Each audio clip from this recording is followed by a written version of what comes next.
Red breaking news చూస్తున్నాం. ఆంధ్రప్రదేశ్లో నైరుతి రుతుపవనాలు వేగంగా విస్తరిస్తున్నాయి. దీనికి తోడు బంగాళాఖాతంతో పాటు దక్షిణ కోస్తాంధ్రపై మరో ఉపరితల ఆవర్తనం కొనసాగుతుంది.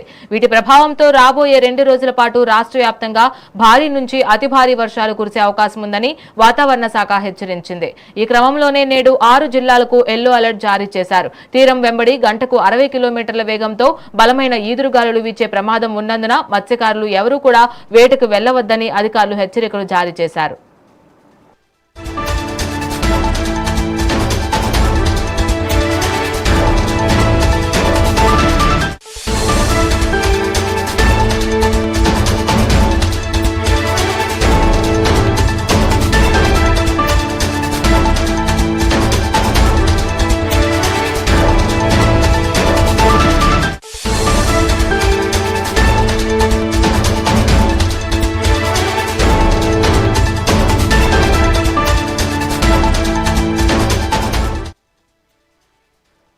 రెడ్ బ్రేకింగ్ న్యూస్ చూస్తున్నాం. ఆంధ్రప్రదేశ్లో నైరుతి రుతుపవనాలు వేగంగా విస్తరిస్తున్నాయి. దీనికి తోడు బంగాళాఖాతంతో పాటు దక్షిణ కోస్తాంధ్రపై మరో ఉపరితల ఆవర్తనం కొనసాగుతుంది. వీటి ప్రభావంతో రాబోయే 2 రోజుల పాటు రాష్ట్ర వ్యాప్తంగా భారీ నుంచి అతి భారీ వర్షాలు కురిసే అవకాశం ఉందని వాతావరణ శాఖ హెచ్చరించింది.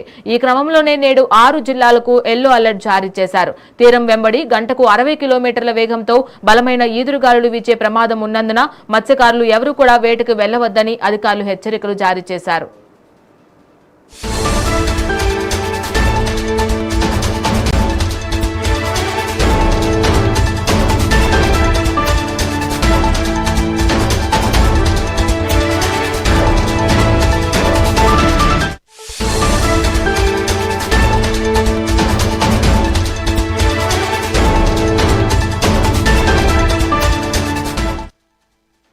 రెడ్ బ్రేకింగ్ న్యూస్ చూస్తున్నాము. ఆంధ్రప్రదేశ్లో నైరుతి రుతుపవనాలు వేగంగా విస్తరిస్తున్నాయి. దీనికి తోడు బంగాళాఖాతంతో పాటు దక్షిణ కోస్తాంధ్రపై మరో ఉపరితల ఆవర్తనం కొనసాగుతుంది.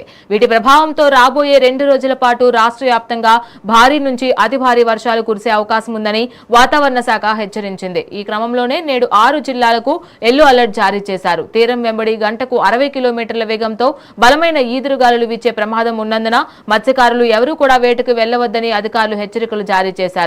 రైట్, ఇదే అంశానికి సంబంధించి మరింత సమాచారం మా ప్రతినిధి నరేంద్ర ఫోన్ ఇన్ ద్వారా అందిస్తారు. నరేంద్ర, చెప్పండి.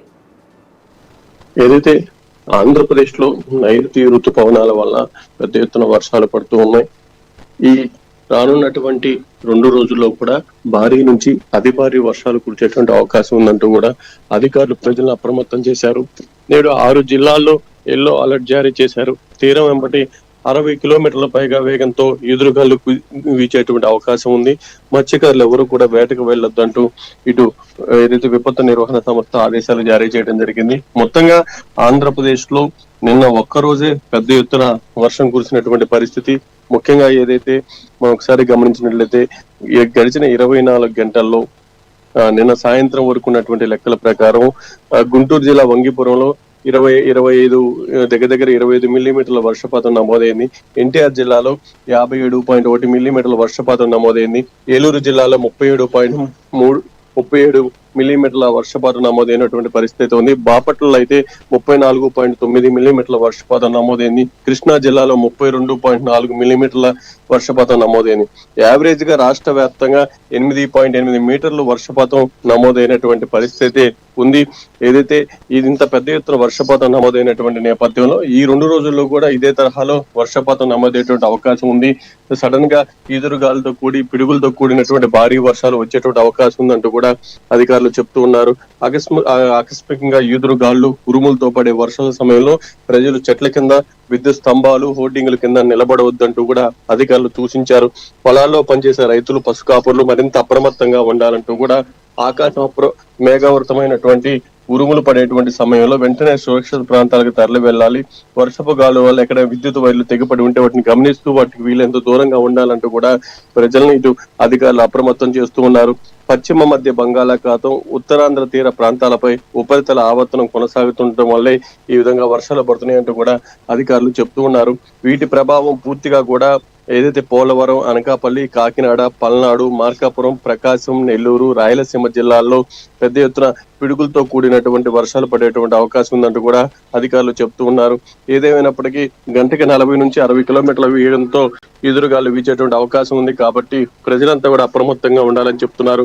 రానున్న 2 రోజుల్లో ఒక పక్క ఎండ తీవ్రత ఒక ఉదయం ఏదైతే 9 గంటల నుంచి 4-5 గంటల వరకు ఉంటుంది. తర్వాత సడన్ గా వాతావరణం మారిపోయి వర్షాలు పడేటువంటి అవకాశం ఉంది. కాబట్టి ప్రజలంతా కూడా అప్రమత్తంగా ఉండాలంటూ అధికారులు ఆదేశాలు జారీ చేశారు. Thank you Narendra.